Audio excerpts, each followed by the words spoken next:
Bom dia, queridos irmãos. Estamos iniciando mais uma escola bíblica virtual. Estamos estudando a total dependência da graça de Deus. O tema, oração para transformar a vida e a história. Hoje nós vamos concluir este estudo e ver o que nós aprendemos nessa semana a respeito da oração que transforma a vida e a história.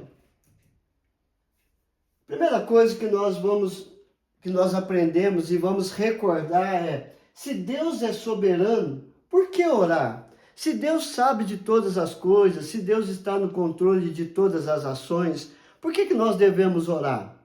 Nós já falamos que Deus quer ver em nós uma mudança de vida, reconhecimento de quem realmente somos e quem é Deus. E desta forma, com toda humildade, sinceridade e dedicação a Deus, compartilhar o que está dentro do nosso coração com Deus, buscando uma resposta para que possamos ter dias abençoados e felizes. Ou seja, é a pergunta que muitos fazem: se Deus é soberano, por que orar? Entretanto, na verdade, somente porque Deus é soberano é que a oração faz sentido. Deus usa da oração para agir soberanamente e faz o que é melhor para os seus filhos.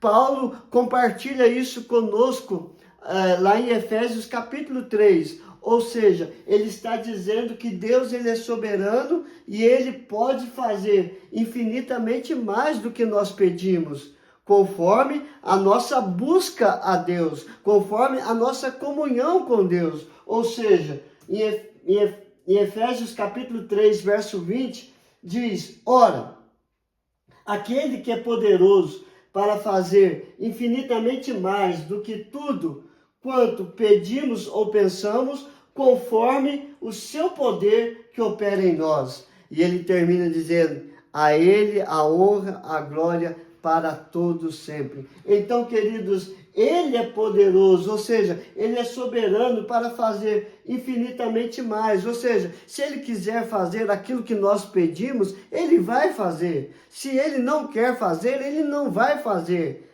Mas uma coisa eu sei: ele não deixa nenhuma oração sem resposta. Ou seja, ele vai fazer infinitamente mais do que nós pedimos ou pensamos em pedir, conforme a nossa busca, conforme a nossa comunhão com Deus. E desta forma, nós temos que orar sempre.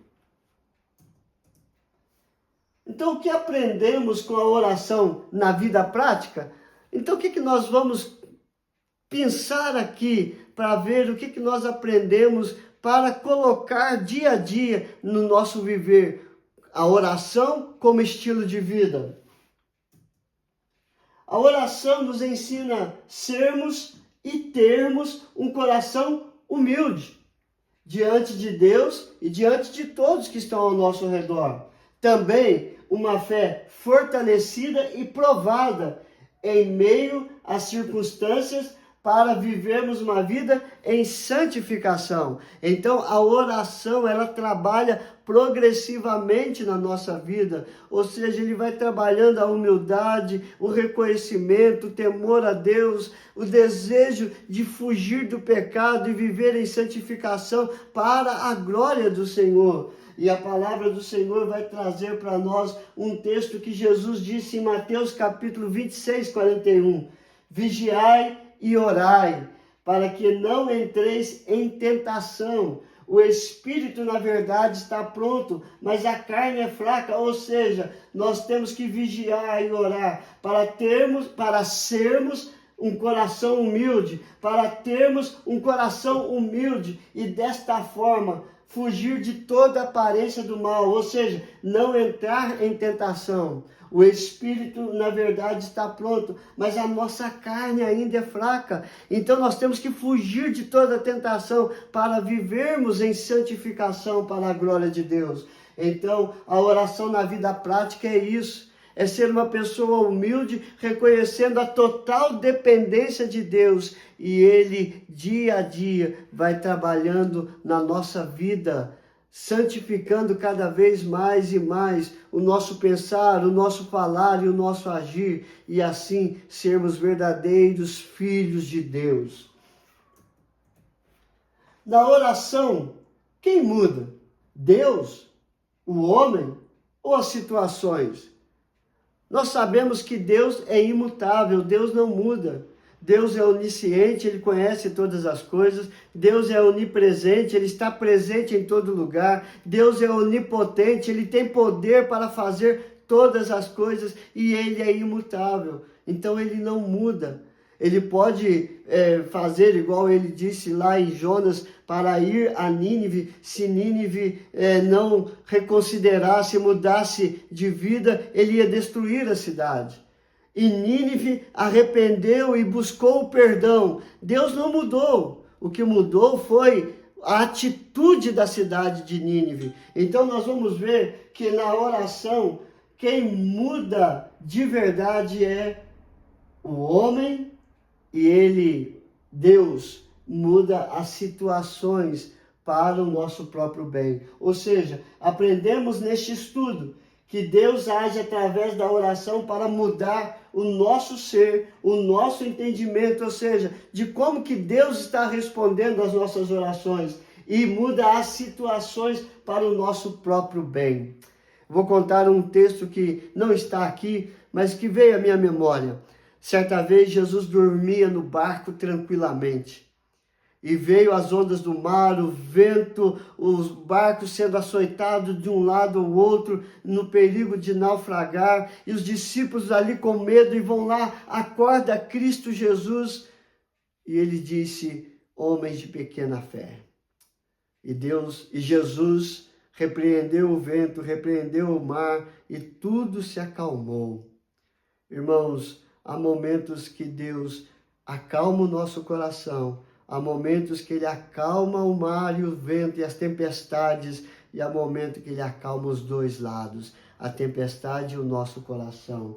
Então, em Jó, capítulo 42, verso 2 e verso 5, Jó compartilha conosco: bem sei que tudo podes e nenhum dos teus planos pode ser frustrado. Eu te conhecia só de ouvir, mas agora os meus olhos te veem. Então Jó fica encantado com a luta que ele passou, confiante em fé em Deus.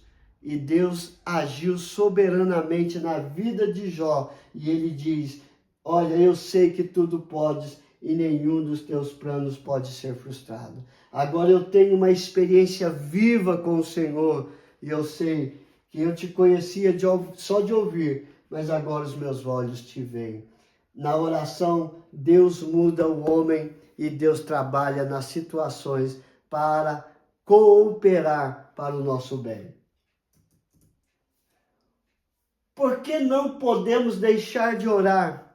Queridos, depois de tudo isso que nós já ouvimos, já é razão de sobra para não deixarmos de orar.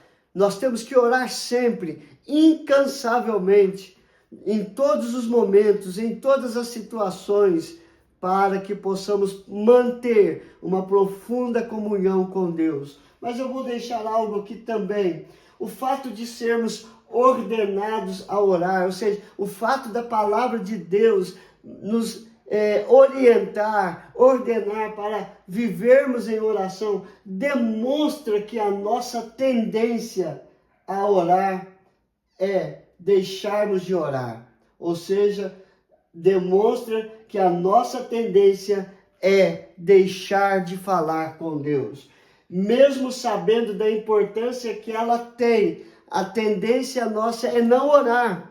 Contudo, Jesus nos ensina a perseverar na oração, contando a parábola do juiz iníquo. Vamos ouvir esta parábola. Disse-lhe Jesus uma parábola sobre o dever de orar sempre e nunca esmorecer. Havia em certa cidade um juiz que não temia a Deus, nem respeitava homem algum. Havia também naquela mesma cidade uma viúva que vinha ter com ele, dizendo: julga a minha causa contra o meu adversário. Ele por algum tempo não quis atender, mas depois disse consigo: bem que eu não temo a Deus, nem respeito a homem algum, todavia, como esta viúva me importuna, julgarei a sua causa, para não suceder que, por fim, venha a molestar-me. Então disse o Senhor: considerai no que diz este juiz iníquo. Não fará Deus justiça aos seus escolhidos, que a Ele clamam, que a Ele oram dia e noite, embora pareça demorado em defendê-los? Então você está vendo a comparação que ele faz do juiz que não quis julgar a causa de uma viúva. E ela todo dia lá batendo na porta, ele diz: eu vou julgar porque eu fico livre disso. Assim, Deus também trabalha.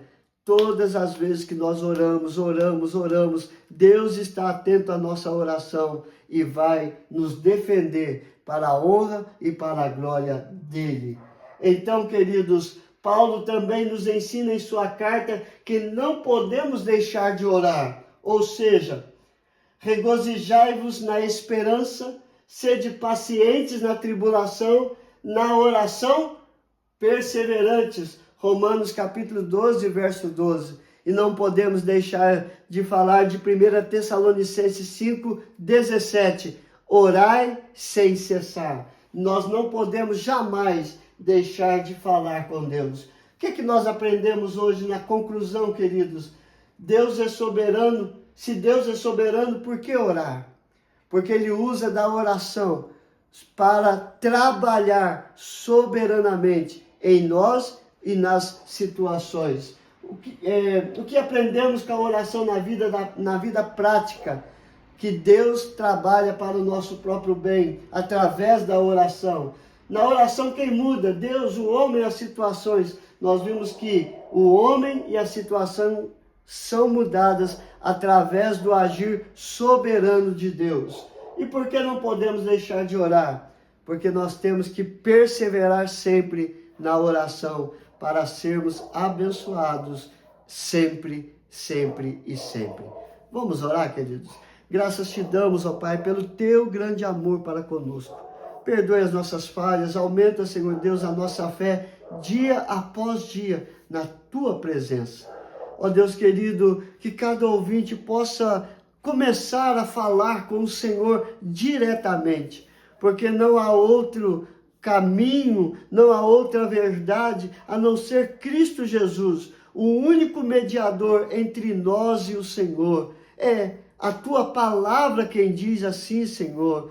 Ele mesmo, no seu ensino de oração, ele diz: e tudo quanto pedirdes em meu nome, eu vou-lo farei. Então nós temos que pedir em nome de Jesus Cristo para sermos abençoados plenamente, porque foi assim que teu Filho Jesus nos ensinou a orar. Abençoe cada ouvinte, cada família, restaura os casamentos, protege a vida dos nossos filhos de toda violência, de todo mal, de todas as drogas, ó Pai, de todas as tentações. A ti seja dado toda a honra, toda a glória e todo o louvor. Coloque a tua mão de cura sobre todo o enfermo, mas seja conforme a tua vontade, que é boa, perfeita e agradável.